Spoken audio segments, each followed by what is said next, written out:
அவள் ஒருத்தி. எழுத்தாளர் நிலோஜி. அத்தியாயம் 11. நெருப்பை பார்த்தாலே பயமாக இருக்கிறது. ஏதாகிலும் எரிஞ்ச மனம் வந்தா போதும், அதனை கொஞ்சம் சுவாசித்தாலே எனக்கு மூச்சு திணறுகிறது என்றாள் ஆரத்தி. அம்மாவுக்கு தெரியுமா என்று கேட்டாள் தேன்மொழி. இல்லை, எனக்கு பயமாக இருக்கிறது, அதுதான் அம்மாட்டையெல்லாம் சொல்லவே இல்லை தேன் என்றாள் ஆரத்தி. ஆரத்தி, நீங்க செய்யறது சரியா? என்ன நடந்தாலும் அம்மா அப்பாட்ட சொல்லியிருக்க வேணும். உங்களுக்கு ஏதாவது நடந்தா அவர்களுக்கு எப்படி தெரியும் என்று கேட்டாள் தேன்மொழி. உண்மைதான், ஆனால் நடந்தது நடந்து போச்சு, அதையே கதைச்சு என்ன பிரயோசனம்? அதனால இப்ப என்ன செய்யலாம் என்று யோசிப்போம் என்றான் சங்கீதன். இதில் என்ன யோசிக்க இருக்கிறது? முதலில் போய் வீட்டில் சொல்லுங்க ஆரத்தி, அதுதான் சரியாக இருக்கும். இங்குள்ள மருத்துவரிடம் முற்பதிவு செய்து காட்டினால் எல்லாம் சரியாகிவிடும் என்று எனக்கு தோன்றுகிறது என்றாள் தேன்மொழி. அது பிரச்சனையே இல்லை, அம்மாவிடம் சொன்னால் அம்மா பயப்படுவார், அதுதான் என்றாள் ஆரத்தி. ஆரத்தி, எனக்கும் தேன் சொல்லுறது தான் சரி என்று தோன்றுகிறது என்றான் சங்கீதன். இல்லை, மூச்சு திணறலுக்கு மருத்துவரிடம் காட்டலாம், ஆனால் என்று எதையோ சொல்ல வந்தவள் சொல்ல தயங்கி நிறுத்தினாள் ஆரத்தி. சொல்ல விருப்பம் இல்லை என்றால் பரவாயில்லை, விட்டுவிடுங்கள் என்றாள் தேன்மொழி. அப்படி சொல்லக்கூடாது என்று எதுவும் இல்லை, எனக்கே என்ன நடக்கிறது என்று தெரியாமல் இருக்கிறது, அதுதான் நானும் குழம்பி எல்லாரையும் குழப்ப வேண்டாமே என்றுதான் என்றாள் ஆரத்தி. ஆரத்தி, சொல்லுங்கோ, நாங்க குழம்ப மாட்டோம் என்றான் சங்கீதன். வந்த முதல் நாள் நடந்தது உங்களுக்கே தெரியும். பிறகு இரவு வீட்டுக்கு வந்த பார்வதி பாட்டி அவங்க யார் என்று யாருக்குமே தெரியல. பள்ளிக்கூடத்துக்கு வருகின்ற வயல் பாதையில முதலே நடந்த மாதிரி இருந்தது. வகுப்புக்கு வந்தா அங்க எங்கட தமிழ் ஆசிரியர் வந்த பிறகு எனக்கு என்ன நடந்தது என்று பாடசாலை முடிகிற வரையும் தெரியாமல் இருந்தது. இன்று வரை யோசித்து பார்க்கிறேன், ஒன்றுமே ஞாபகம் வர மாட்டேங்குது. ஒற்றே குழப்பமாக இருக்கிறது. அது காணாதண்டு ஒரு குழப்பம் நிறைந்த கனவு வேற என்று கூறி கனவையும் கூறி முடித்தாள் ஆரத்தி. ஓ, அதுவா கதை? அதனால தான் அத்தனை கோபம் வந்ததா? சங்கீதன், நீ கனவிலும் ஆரத்திய தனிய விட மாட்டாயோ என கேட்டு சிரித்துக்கொண்டே, என்னடா இந்த சின்ன விடயத்துக்கு போய் இவ்வளவு கோபமா என்று நினைத்தோம். இப்ப சொன்ன பிறகுதான் உங்கள் மனநிலை எப்படி இருந்திருக்கும் என்று தெரிகிறது என்றாள் தேன்மொழி. இதுதான் சொல்லுறது, வடிவா தெரிஞ்சு கொண்டு கதைக்க வேணுமெண்டு. சரி ஆரத்தி, எதுக்கும் முதலில் உங்களோட அம்மா அப்பாட்ட சொல்லுங்கோ, எல்லாம் சரியாகிவிடும், யோசிக்காதீங்கோ ஆரத்தி என்றான் சங்கீதன். அது சரி, யாரிடப்பா அந்த ஆனந்தி? எங்களுக்கு தெரியாத புது பேரெல்லாம் சொல்லுறாய். ஆரத்தி சொன்ன விஷயம், ஆரத்தின் கோபம் எல்லாம் நியாயம்தான், ஆனால் நீ ஏன் ஆனந்தி என்ற நீ என்பதுதான் யோசிக்க வேண்டிய விஷயம் என்றாள் தேன்மொழி.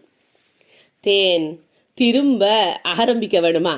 வேணுமெண்டே என்ன வம்புக்கு இழுத்து ஆரம்பிக்க வேண்டாம் என்று சங்கீதன் கூறி முடிக்கவும் மணி ஒலித்தது. பாடவேளை நிறைவு பெற்றது. சரி, முதலில் வகுப்பறைக்கு போவோம். ஆரத்தி, நீங்க முதலில் இன்றைக்கு வீட்டுக்கு போனோன்னு அம்மாவிடம் சொல்லுங்கோ, பயப்பட வேண்டாம். எதுவாக இருந்தாலும் எங்களிடமும் சொல்லுங்கோ. இந்த பேச்சுக்கள் எங்கள் மூவருக்குள் மட்டும்தான் இருக்க வேணும் என்றான் சங்கீதன்.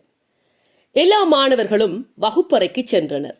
பாடசாலையின் நூலகம் எரிந்ததால் இன்று இடைவேளை நேரம் கடந்து போயிருந்தது. வகுப்பு தலைவன் குணாளனிடம் இறுதி பாட ஆசிரியர் வந்ததும் அவரிடம் அனுமதி கேட்டுக்கொண்டு சாப்பிடுவோமா என்று கேட்டான் சங்கீதன். ஓம், எங்களுக்கும் பசிக்கிறது, கேட்டு பார்ப்போமா என்று கூறினாள் இசையாளி. இல்லை, வேண்டாம், இன்னமும் ஒரு பாடம் தானே, முடிய வீட்டுக்கு தானே போக போறோம், வீட்டுல போய் சாப்பிடுவோமே என்றான் உதயன். உதயன், உன்னை பற்றி மட்டும் யோசியாதேப்பா, நான் எல்லாருக்குமாகத்தான் குணாளனிடம் கதைச்சு கொண்டிருக்கிறேன் என்றான் சங்கீதன்.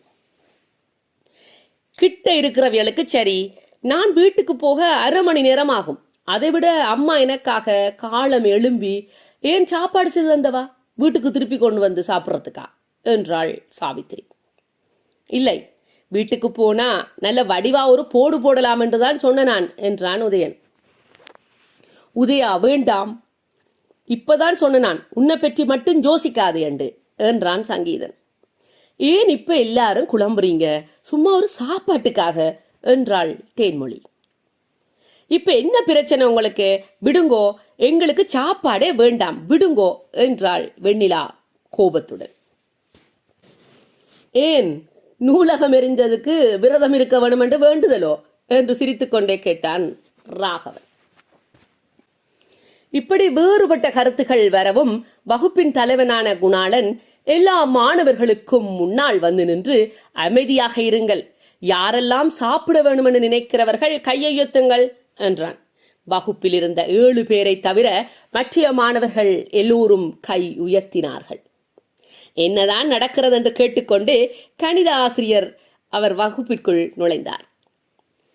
ஆசிரியரை கண்டதும் அமைதியாகிய மாணவர்கள் வணக்கம் ஐயா என்றிட ஆசிரியரும் வணக்கம் கூறி அமரச் செய்தார்.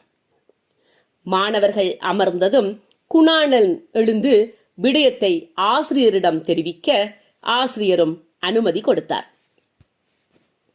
ஆசிரியரிடமிருந்து அனுமதி கிடைத்த மகிழ்வுடன் மாணவர்கள் ஆசிரியருக்கு நன்றி கூறி தமது உணவினை சாப்பிட ஆரம்பித்தனர். சாப்பிட்டு முடித்ததும் ஆசிரியர் பாடத்தை ஆரம்பித்தார். பாடவேளை முடிந்ததும் மாணவர்கள் தத்தமது வீடுகளுக்கு திரும்பினர். ஆரத்தியும் அம்மா பூங்குழலியுடன் சேர்ந்தே வீட்டினை நோக்கி நடந்தாள்.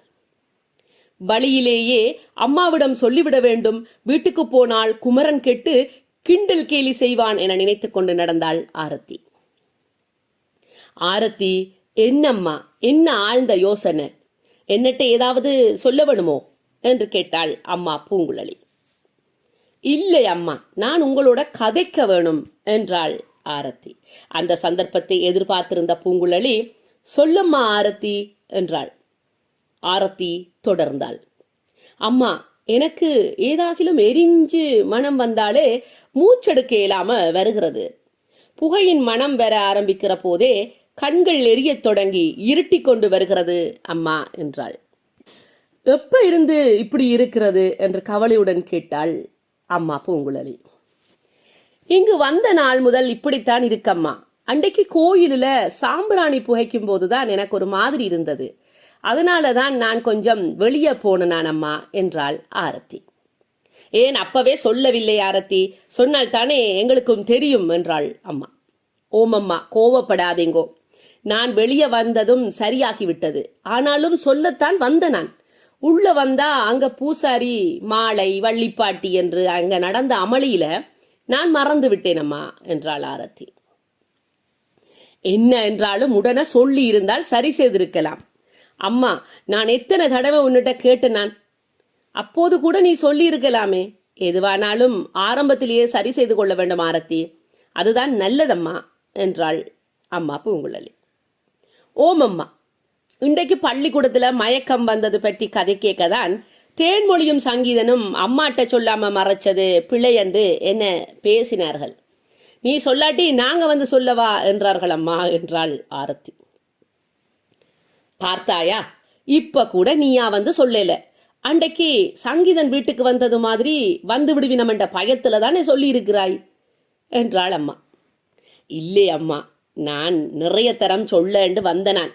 ஆனால் நான் சொன்னால் நீங்களும் பயப்படுவீங்க என்றுதான் சொல்ல இல்லை. கூடவே ஒரு பயங்கர கனவும் அம்மா. சரி, குமரனிடம் சொல்லலாம் என்றுதான் இருந்த நான். அவனோ வந்த உடனே கோயில்ல நடந்த விஷயத்தை வச்சு கிண்டல் செய்து கொண்டிருந்தான் அம்மா. அதனாலதான் யார்கிட்டையும் சொல்ல இல்லை என்றாள் ஆரத்தி.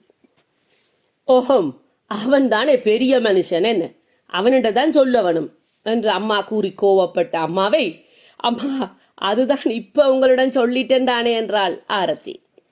சரி விடுங்கோ, எல்லாம் சரியாகிவிடும், நான் அப்பாவோட கதைக்கிறேன் என்று இருவரும் கதைத்து கொண்டே வீடு வந்து சேர்ந்தனர். பூங்குழலியும் ஆரத்தியும் வீட்டின் முற்றத்துக்கு வந்தபோது அன்பழகன் வளமை போலவே வேப்ப மரத்து நிழலில் அமர்ந்திருந்தார். அவருடன் யாரோ 2 பேர் கதைத்துக் கொண்டிருந்தனர். வீட்டுக்கு வந்ததும் அன்று நடந்தனவற்றை அன்பழகனிடம் சொல்ல வந்தவளுக்கோ எங்கிருந்துதான் வருகிறார்களோ என்று சினமாக இருந்தது. அன்பழகனிடம் உடனே சொல்ல முடியாததால் வந்த ஏமாற்றம்தான் சினமாக மாறியது.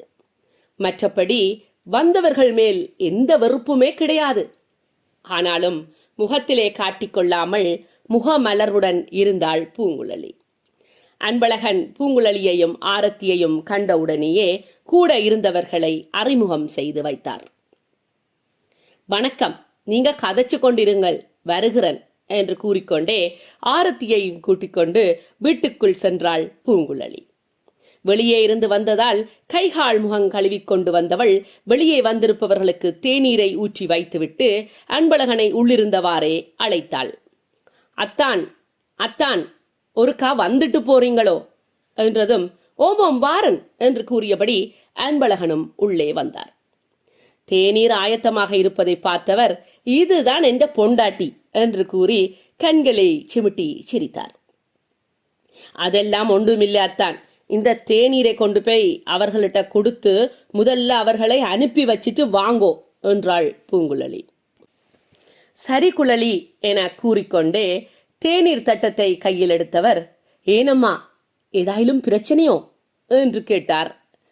ஒன்றுமில்லையத்தான், முதலில் அவைய கதைச்சு அனுப்பிட்டு வாங்கோ, நான் சொல்றேன் என்றாள் பூங்குழலி. அப்பா தேநீருடன் வேப்ப மரத்தடிக்கு வந்து சேர்ந்தார். தேநீரை மகிழ்வுடன் எடுத்த வேலன் சுவைத்து பார்த்துவிட்டு, அளவான சூடு, நல்லா இருக்கு என்றார். என்னடா, எங்களை கண்டவுடன் உங்கள் மனைவி உங்களை உள்ள கூப்பிட்டு திட்ட போகிறார் என நினைத்தேன் என்றார். கூட இருந்த கண்ணனோ, ஓஹோ, உங்களுக்கு அனுபவம் பேசுது என்று கிண்டல் செய்ய மூவரும் சேர்ந்தே சிரித்துக்கொண்டு தேநீரை குடித்து முடித்தனர்.